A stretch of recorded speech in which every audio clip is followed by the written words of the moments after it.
Episode 2 की शुरुआत रामू और हिवान की बातचीत से होती है। हिवान उससे कहती है कि तुम तो 4 साल पहले ही मर चुके हो और रामू जवाब में कहता है कि हाँ, पर मैं तुम्हें कुछ बताने के लिए वापस आया हूँ कि एक हफ्ते में तुम्हारी मौत हो जाएगी। तुम्हारे पास केवल 176 घंटे 12 मिनट और 35 सेकंड बचे हैं। यह सुनकर वो शॉक हो जाती है। हिवान कहती है कि तुम्हें कैसे पता कि मैं एक हफ्ते बाद मर जाऊंगी? तुम क्या कोई ग्रीम रिपर हो? और रामू जवाब में हाँ कहता है, जिसके बाद हिवान उसे छूकर कंफर्म करती है कि कहीं वो उसकी इमेजिनेशन तो नहीं। यहाँ तक कि वो उसे थप्पड़ मारकर भी देखती है। उसे छूने के बाद हिवान बहुत ज्यादा डर जाती है। वो बाहर जाकर गेट बंद कर देती है और अपने पड़ोसी को बुलाकर लाती है। वो कहती है कि कोई पागल मेरे घर में घुस गया है। जब वो दोनों घर में जाते हैं तो हिवान को पता चलता है कि रामू को केवल वही देख और सुन सकती है। जिसके बाद हिवान सोचती है कि उसने कोई गलत टेबलेट खा ली होगी, इसलिए वो डॉक्टर को कॉल करके सलाह लेती है। रामू उससे कहता है कि तुम्हारे पास बहुत कम टाइम बचा है, तो ऐसी फालतू चीजों में उसे वेस्ट मत करो, नहीं तो तुम्हें बहुत रिग्रेट होगा। फिर रामू उसके सामान में से स्कूल का एल्बम निकालता है। तभी हिवान उस पर फायर एक्सटिंग्विशर डाल देती है और कहानी दोबारा पास्ट में शिफ्ट हो जाती है। एक 10th की लड़की जिसका नाम जीसू होता है, वो हिवान को लव लेटर लिखने के लिए पैसे देती है और ये लेटर वो रामू के लिए लिखवाना चाहती थी।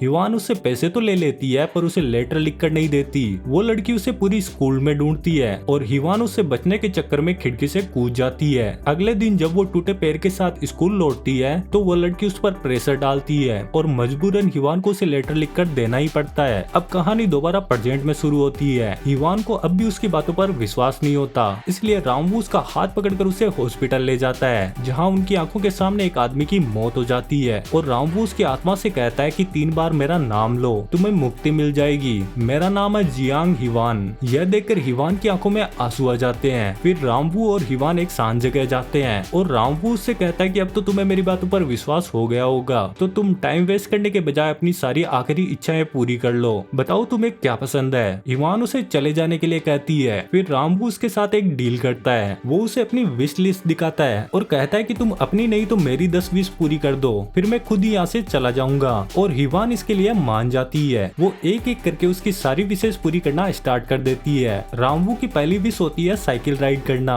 और वो दोनों रिवर के किनारे साइकिल लेकर निकल जाते हैं। उसकी दूसरी विश रात को तारे देखते हुए ड्रिंक पीने की होती है, जो कि उसी वक्त पूरी हो जाती है। अगली मॉर्निंग हिवान उसकी तीसरी विश पूरी करती है, जो कि रेयर बर्ड्स देखने की होती है। रामू की चौथी विश नॉर्थ पोल के भालू को देखते हुए रमन नूडल्स खाने की होती है और उसकी 5वीं विश क्लासिक कॉन्सर्ट सुनने की होती है, जिसे सुनते हुए हिवान को नींद आ जाती है और कहानी दोबारा पास्ट में चली जाती है। लंच ब्रेक के दौरान हिवान अपनी फ्रेंड के साथ खिड़की में बैठी होती है। तभी वो देखती है कि जीसू रामू को प्रपोज करने वाली है और यह देखकर वो गिरते पड़ते लंगड़ाते हुए उसे रोकने के लिए पहुंच जाती है। हिवान जोर से चिल्लाती है कि नहीं। जीसू कहती है क्या नहीं? हिवान को कुछ समझ नहीं आता कि अब वो क्या जवाब दे। उसके दिमाग में पहला आइडिया आता है कि क्यों ना वो ही रामू को प्रपोज कर दे, पर वो रिजल्ट सोचकर डर जाती है कि कहीं रामू ने उसे रिजेक्ट कर दिया तो उसकी इज्जत का तो कचरा हो जाएगा। इसलिए वो दूसरा आइडिया सोचती है कि क्यों ना जीसू को ही प्रपोज कर दूं, फिर तो किस्सा ही खत्म हो जाएगा। पर वो दोबारा सोचती है कि इस खबर के वायरल होने के बाद तो उसका बॉयफ्रेंड बनना नामुमकिन है। हिवान को कुछ समझ नहीं आता कि वो इस सिचुएशन से कैसे बाहर निकले। तभी कहीं से फुटबॉल उड़कर आता है और सीधा हिवान के सर पर लगता है, जिससे वो बेहोश हो जाती है। रामू बेचारा घबरा जाता है। वो उसे अपनी पीठ पर उठाकर जल्दी से हॉस्पिटल लेकर जाता है। जब वो लोग वापस लौट रहे होते हैं तो रामू से एक लेटर लिखने के लिए कहता है, जिसके लिए वो उसे पैसे देने को भी तैयार था। वो जिसके लिए लेटर लिखवाना चाहता था उसका नाम जेएस लिखा होता है। हिवान को लगता है कि रामू भी जीसू से प्यार करने लगा है, इसलिए उसके लिए लेटर लिखवा रहा है। वो अपने दिल पर पत्थर रखकर उसका काम पूरा कर देती है। अगले दिन जब वो उसे लेटर देने जाती है तो उसे सच का पता चलता है कि जेएस जीसू नहीं बल्कि जुंगसुक है, जो कि रामू की मॉम है। वो बताता है कि उसने जीसू का प्रपोजल रिजेक्ट कर दिया है। यह सुनकर हिवान की खुशी का तो कोई ठिकाना ही नहीं रहता।